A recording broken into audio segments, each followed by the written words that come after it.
Yes, so an enigmatic, in fact, iconic figure who is no more. Jayalalithaa, of course, known as Amma. Her sea of supporters continue to pour in, continue to mourn. Let's try and get an update from my colleague Rohini Swami, who is at Marina Beach.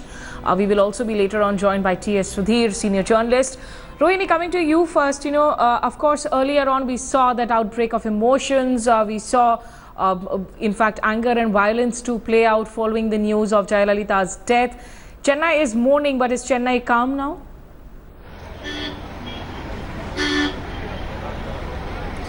Well, there's a sense of calm, but this calm is actually grief, because the kind of love that she has for the people and people show to her also is something which is exceptional. And I don't think that there are too many leaders in this world who command this kind of love and respect. Now you can see that the hordes and hordes of people coming across from various districts, from various corners of Chennai also pouring in here. They have been coming here ever since she has suffered a cardiac arrest. If I can show you in terms of how it is, we do have the police also coming around and telling us. So if I just 1 second, we're just showing how exactly the security deployment is. And if I can just quickly show you the kind of people who have come and who are sitting there. Now the whole idea is also to show to mark their respect and shower their love and affection on her. Smita, the thing is that when I've been going around Chennai, and we have been a part of covering Tamil Nadu politics for a long time now, we've seen that every time you say the word Amma, they connect with her, because she is somebody who they hold very close to their hearts, is somebody who they think is a part of their lives. And also at the same time, the kind of security deployment also, if we can quickly show you, we are right in front of the MGR memorial. It is just right behind here where the final rites will be held. If we can quickly talk to some people and ask them, நீங்க அம்மாவை பார்க்க வந்திருக்கீங்க, இப்போ 4:30 மணிக்கு காமிக்க இது பார்ப்பாங்க, நீங்க இப்போ அம்மாட்ட நீங்க என்ன சொல்ல பார்ப்பாங்க? இது வேற அம்மா நீங்க உங்களுக்கு பண்ணிருக்காங்க, இப்போ நீங்க என்ன சொன்னாலும் அம்மா கேட்பாங்க, அம்மாக்கு நீங்க என்ன சொல்லுவீங்க?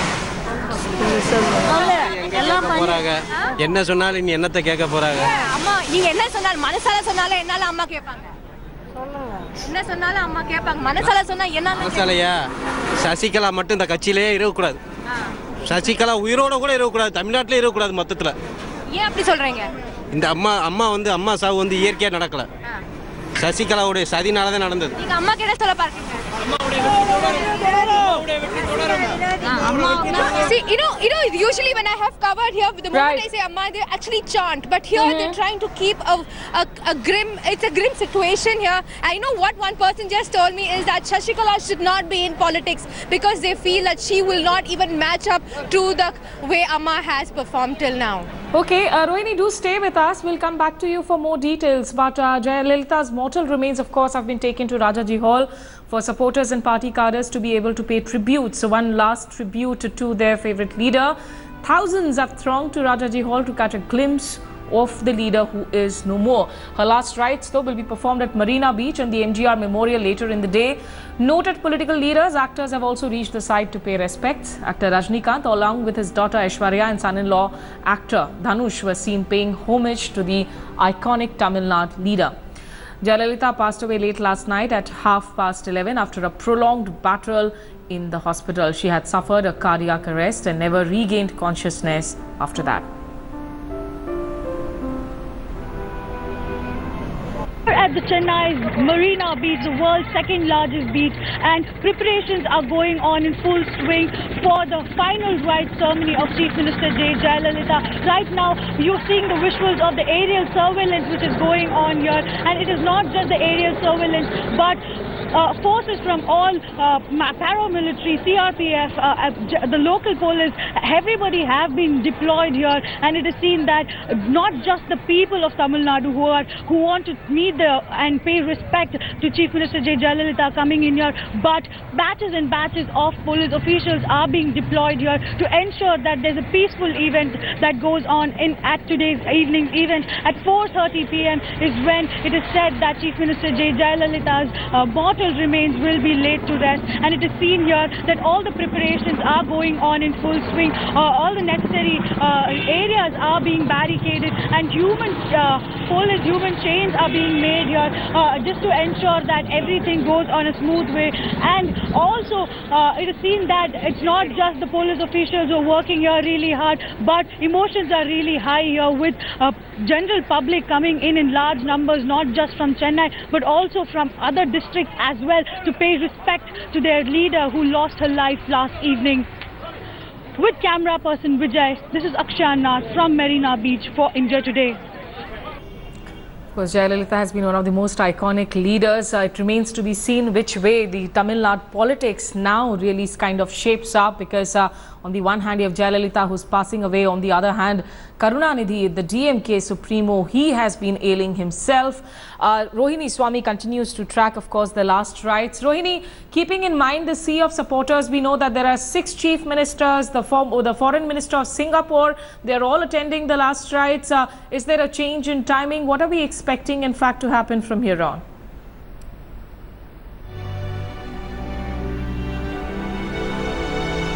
The same of 4:30, and also if I can tell you that in terms of the route that is being there, we're standing right along the route where the convoy will be taken.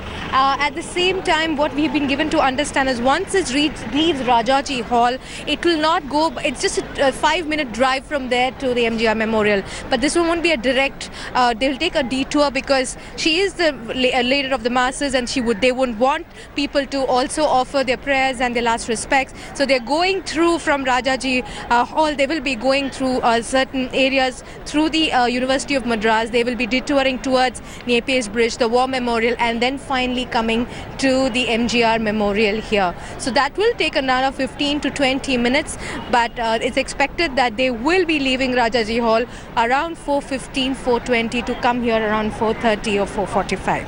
Okay, Rohini continues to give us all those details, but remember Jayalalithaa, Jayalalithaa, in fact, Tamil Nadu's Amma, she was a politician like no other. She broke all barriers to create history in an otherwise male-dominated world. Jayalalithaa leaves behind a legacy of a leader who worked for the people, of course, who had her fair share of controversies, but she always ran a tight ship and people had a kind word for her, just like she cared for her people.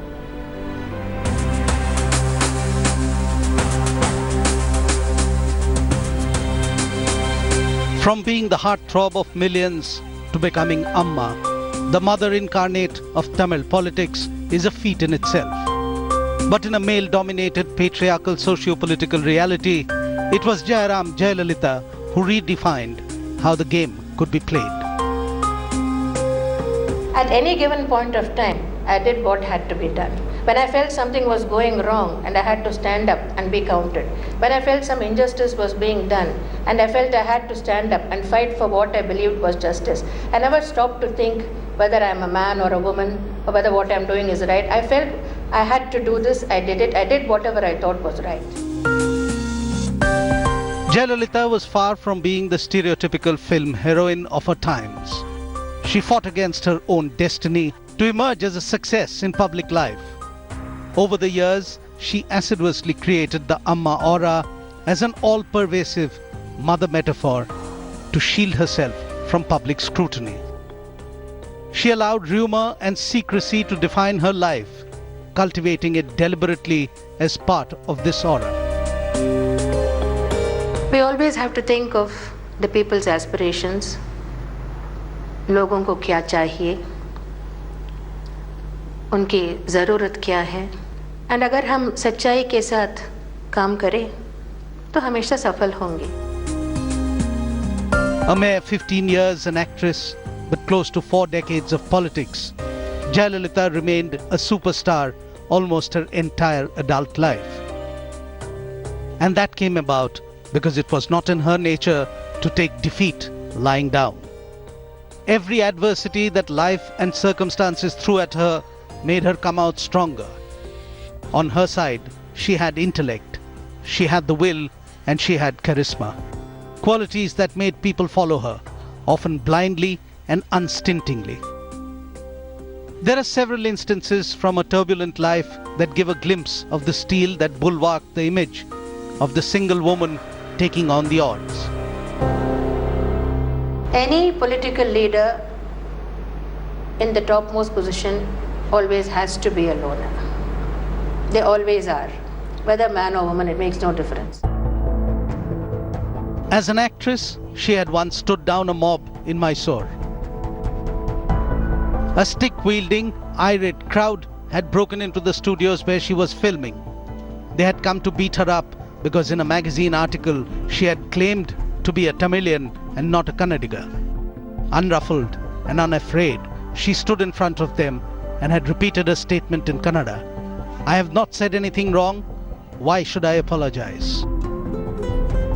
When MGR died, she was refused entry into his house and prevented from seeing his body. When MGR's body was laid in state, she had mounted a vigil over 2 days, and no manner of insult and physical abuse could dislodge her from her place. At the funeral procession, she was assaulted and thrown out of the gun carriage which carried MGR's body, but her courage, her visible pain, and her fighting spirit won her the support of thousands of AIADMK rank and file, and ultimately propelled her to seize for herself the mantle left vacant by MGR.